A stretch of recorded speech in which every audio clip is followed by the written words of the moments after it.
79ನೇ ಸ್ವಾತಂತ್ರ್ಯ ದಿನಾಚರಣೆ ಹಿನ್ನೆಲೆಯಲ್ಲಿ ಪಾವುಗಡ ಉಪಕಚೇರಿಯ ಸಹಕಾರ ಹಾಲು ಉತ್ಪಾದಕರ ಒಕ್ಕೂಟದ ಆವರಣದಲ್ಲಿ ಇದು ಉತ್ಸಾಹಪೂರ್ಣವಾಗಿ ಧ್ವಜಾರೋಹಣ ನೆರವೇರಿಸಲಾಯಿತು. ಒಕ್ಕೂಟದ ಜಿಲ್ಲಾ ನಿರ್ದೇಶಕರಾದ ಬೆಳ್ಳಿಬಡ್ಲು ಚಂದ್ರಶೇಖರ ರೆಡ್ಡಿಯವರು ಧ್ವಜಾರೋಹಣ ನೆರವೇರಿಸಿ ಆನಂತರ ಮಾತನಾಡಿದರು. ಮಹಾತ್ಮ ಗಾಂಧೀಜಿ, ಸುಭಾಷ್ ಚಂದ್ರ ಬೋಸ್ ಸೇರಿದಂತೆ ಅನೇಕ ಮಹನೀಯರು ಸ್ವಾತಂತ್ರ್ಯಕ್ಕಾಗಿ ಜೀವಪಣವಾಗಿ ಹೋರಾಡಿದ್ದಾರೆ. ಇಂದಿನ ದಿನವೂ ಅವರನ್ನು ಸ್ಮರಿಸುವ ಪವಿತ್ರ ಕ್ಷಣ ಎಂದು ಭಾವಪೂರ್ಣವಾಗಿ ಸೂಚಿಸಿದರು. ಇನ್ನು ವಿದೇಶದಲ್ಲಿ ಸೇವೆ ಸಲ್ಲಿಸಿದ ವೈದ್ಯರಾದ ಡಾಕ್ಟರ್ ಪ್ರಭಾಕರ್ ರೆಡ್ಡಿಯವರು ಈ ಸಂದರ್ಭದಲ್ಲಿ ಆಪ್ತ ಭಾಷಣ ಮಾಡಿ ನಮ್ಮ ದೇಶದ ಚಿರಸ್ಮರಣೀಯ ಸಂಸ್ಕೃತಿ ಮತ್ತು ಸಂಸ್ಕಾರಗಳ ಬೆಲೆಯನ್ನ ಪ್ರತಿಯೊಬ್ಬರು ತಿಳಿಯಬೇಕು ಎಂದು ಹೇಳಿದರು. ನಂತರ ಸಿಬ್ಬಂದಿಗಳಾದ ಸುನೀತಾ, ಡಾಕ್ಟರ್ ಶಿವಣ್ಣ, ನಂದೀಶ್, ವರ್ಷಾ, ಲಕ್ಷ್ಮೀ, ರಘು, ಭೂತಪ್ಪ ಮತ್ತಿತರರು ಸಿಹಿ ಹಂಚುವ ಮೂಲಕ ಶುಭಾಶಯಗಳನ್ನು ವಿನಿಮಯ ಮಾಡಿಕೊಂಡರು. ಧ್ವಜಾರೋಹಣ ಸಮಾರಂಭದ ನಂತರ ಬೆಳ್ಳಿಬಟ್ಲು ಗ್ರಾಮ ಸರ್ಕಾರಿ ಶಾಲೆಯಲ್ಲಿ ಗ್ರಾಮಸ್ಥರು ಹಾಗೆ ಎಸ್ಟಿಎಂಸಿ ಅವರ ನೇತೃತ್ವದಲ್ಲಿ ಅದ್ಭುತವಾಗಿ ಸ್ವಾತಂತ್ರ್ಯ ದಿನಾಚರಣೆ ಕೂಡ ನಡೆಯಿತು.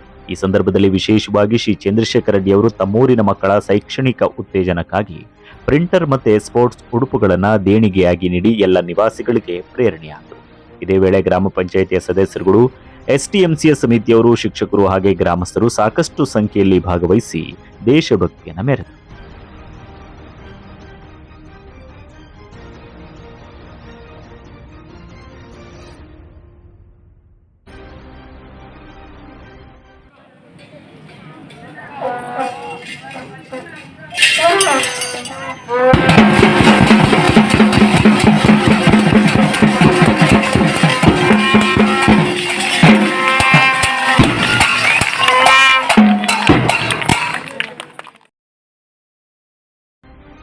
ಇದೇ ಸಂದರ್ಭದಲ್ಲಿ ಬೆಳ್ಳಿಬಟ್ಲು ಹಾಲಿನ ಡೈರಿಯಲ್ಲೂ ಕೂಡ ಅತ್ಯಂತ ಶ್ರದ್ಧಾಭಿಮಾನದಿಂದ ಧ್ವಜಾರೋಹಣ ನೆರವೇರಿಸಲಾಯಿತು.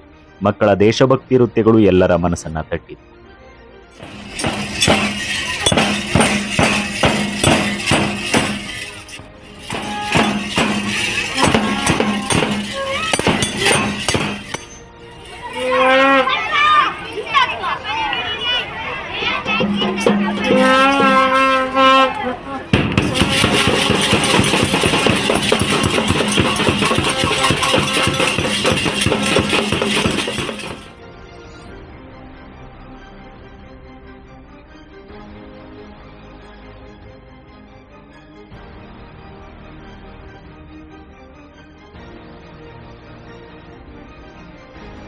ಸಮಾಜ ಸೇವಕರಾದ ಡಾಕ್ಟರ್ ಪ್ರಭಾಕರ್ ರೆಡ್ಡಿ ಅವರು ಮರೆಯಲಾಗದ ರೀತಿಯಲ್ಲಿ ಮಕ್ಕಳಿಗೆ ಸಹಾಯ ಮಾಡಿ ಕಾರ್ಯಕ್ರಮಕ್ಕೆ ಮತ್ತಷ್ಟು ರಂಗನ ತಂದುಕೊಟ್ಟರು. ಅವರನ್ನ ಸನ್ಮಾನಿಸಿ ಗೌರವಿಸಲಾಯಿತು ಕೂಡ.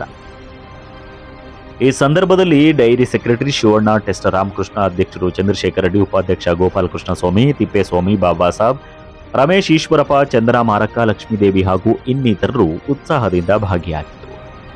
ಇದೇ ಸಂದರ್ಭದಲ್ಲಿ ತುಮಲ್ನ ಜಿಲ್ಲಾ ನಿರ್ದೇಶಕರಾದ ಚಂದ್ರಶೇಖರ ರೆಡ್ಡಿ ಅವರನ್ನ ಮಾತನಾಡಿಸಿದ್ರೆ, ಮಹನೀಯರ ಸ್ಮರಣಾರ್ಥ ಅಂಥವರಿಂದ ಸ್ಫೂರ್ತಿಯನ್ನು ಪಡೆದುಕೊಂಡು ಮಕ್ಕಳಿಗೆ ಸ್ಪೋರ್ಟ್ಸ್ ಉಡುಪು, ಶಾಲೆಗೆ ಪ್ರಿಂಟರ್ ಹಾಗೆ ಪಾವುಗಡ ಪಟ್ಟಣದಲ್ಲಿ ತಿಂಡಿ ಮತ್ತು ನಂದಿನಿ ಉತ್ಪನ್ನಗಳ ಸಿಹಿ ವಿತರಣೆ ಮಾಡುವ ಮೂಲಕ ಸ್ವಾತಂತ್ರ್ಯೋತ್ಸವಕ್ಕೆ ಶ್ರೇಷ್ಠ ಅರ್ಥ ನೀಡಿದ್ದೇವೆ. ಈ ಒಂದು ಕಾರ್ಯಕ್ಕೆ ಶಾಸಕರು ಎಚ್ ವಿ ವೆಂಕಟೇಶ್ ಅವರ ಸಹಕಾರ ದೊರೆತಿದೆ ಎಂದು ಸಂತೃಪ್ತಿ ವ್ಯಕ್ತಪಡಿಸಿದರು.